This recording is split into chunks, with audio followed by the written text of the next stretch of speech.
सोमवारची शिवामुठीची कहाणी। आटपाटनगर होतं। तिथे एक राजा होता। त्या राजाला 4 सुना होत्या। 3 आवडत्या होत्या, एक ना आवडती होती। आवडत्या सुनाचा तो चांगला प्रतिपाळ करी। ना आवडतीला जेवायला उष्ट, नेसायला जाडं भरडं, राहायला गुराचं बेट दिलं, गुरख्याचं काम दिलं। पुढे श्रावण मास आला, पहिला सोमवार आला। ही राणी गेली। नागकन्या देवकन्याची भेट झाली। त्यांना विचारलं, बाई बाई कुठं जाता? महादेवाच्या देवळी जातो, शिवामूठ वाहतो। यानं काय होतं? भ्रताराची भक्ती होते, इच्छित कार्य सिद्धीत जातं, मुलं बाळं होतात, ना आवडती माणसं आवडती होतात, वडील मनुष्यापासून सुख प्राप्ती होते। मग त्यांनी हिला विचारलं, तू कोणाची कोण? मी राजाची सून, तुमच्या बरोबर येते। त्याचे बरोबर देवळात गेली। नागकन्या देवकन्या वसावसू लागल्या। ना आवडती म्हणाली, काय ग बायांनो, वसावसता? आम्ही शिवामुठीचा वसा वसतो। त्या वशाला काय करावं? मूठ चिमूट तांदूळ घ्यावे, शिवराई सुपाई घ्यावी, गंध फुल घ्यावं, 2 बेलाची पानं घ्यावी, मनोभावे पूजा करावी, हाती तांदूळ घ्यावे आणि तोंडानं शिवा शिवा महादेवा, माझी शिवामूठ ईश्वरा देवा, सासू सासऱ्या दिरा भावा, नंदा जावा, भ्रतारा ना आवडती आहे, ती आवडती कर रे देवा, असं म्हणून तांदूळ वाहावेत। संध्याकाळपर्यंत उपवास करावा, उष्टमाष्ट खाऊ नये, दिवसा निजू नये, उपास नाही निभावला तर दूध प्यावं। संध्याकाळी आंघोळ करावी, देवाला बेल वाहावा आणि मुकाट्यानं जेवण करावं। हा वसा 5 वर्ष करावा।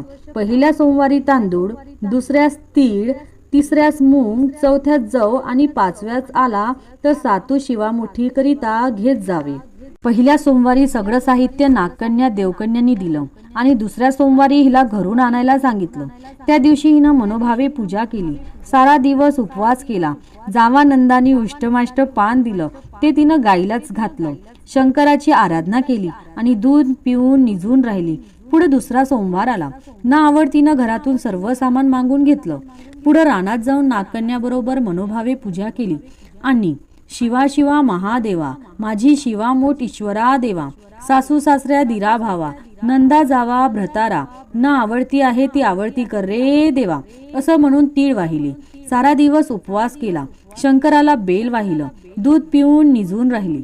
संध्याकाळी सासऱ्यानं विचारलं, तुझा देव कुठे आहे? ना आवडतीनं जवाब दिला, माझा देव फार लांब आहे, वाटा कठीण आहे, काटे कुटे आहेत, साप वाघ आहेत, तिथं माझा देव आहे। पुढे तिसरा सोमवार आला। पूजेचं सामान घेतलं, देवाला जाऊ लागली। घरची माणसं मागं चालली। ना आवडते, तुझा देव दाखव म्हणून म्हणू लागली। ना आवडतीला रोजचा सराव होता, तिला काही वाटलं नाही। यांना काटे कुटे पुष्कळ लागले। ना आवडतीची दया आली। आजपर्यंत रानात कशी येत असेल कोण जाणे। ना आवडतीला चिंता पडली, देवाची प्रार्थना केली, देवाला तिची करुणा आली। नागकन्या देवकन्या यासह वर्तमान देऊळ सुवर्णाचं झालं। रत्नजळिताचे खांब झाले, हंड्या ग्लास लागली, स्वयंभू महादेवाची पिंडी झाली। सगळ्यांनी देवाचं दर्शन घेतलं। ना आवडती पूजा करू लागली, गंध फुलं वाहू लागली। नंतर मूग घेऊन शिवा शिवा महादेवा, माझी शिवामूठ ईश्वरा देवा, सासू सासऱ्या दीर भावा, नंदा जावा, भ्रतारा ना आवडती आहे, ती आवडती कर रे देवा, असं म्हणून शिवाला वाहिली। राजाला मोठा आनंद झाला। ना आवडतीवर प्रेम वाढलं। दागिनी ल्यायला दिली, खुटीवर पांगोट ठेवून तड पाहायला गेला। ना आवडतीची पूजा झाली। पूजा झाल्यावर सगळी माणसं बाहेर आली। इकडे देऊळ अदृश्य झालं। राजा परत आला। माझं पांगोट देवडी राहिलं। देवळाकडे आणायला गेला, तो तिथं एक लहान देऊळ आहे, तिथे एक पिंडी आहे, वर आपण केलेली पूजा आहे, जवळ खुटीवर पांगोट आहे। तेव्हा त्याने सुनीला विचारलं, हे असं कसं झालं?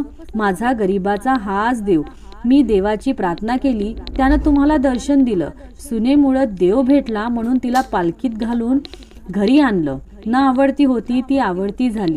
जसा तिला शंकर प्रसन्न झाला तसा तुम्हा आम्हा हो, ही 60 उत्तराची कहाणी 5 उत्तरी सुफळ संपूर्ण। व्हिडिओ आवडला असल्यास लाईक, शेअर आणि कमेंट करायला विसरू नका। धन्यवाद।